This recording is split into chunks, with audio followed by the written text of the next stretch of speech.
several parameters, but we also made about 3 assumptions. Now, these assumptions are, one, that the running obviously will come from Kenya region because of the number of votes that they command. 2, that for Kenya Kwanza, where the main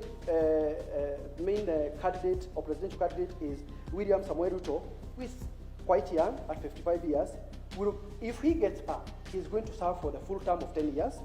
And on the other side of Azimio, where Raila possibly is the guy to beat, if he is able to get this power, he is going to possibly serve for 5 years, looking at his age.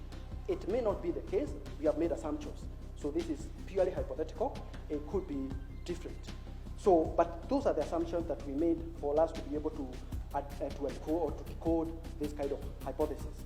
Now, for us to be able to do that, we subjected our respondent to 6 parameters or metrics that they were supposed to answer questions against.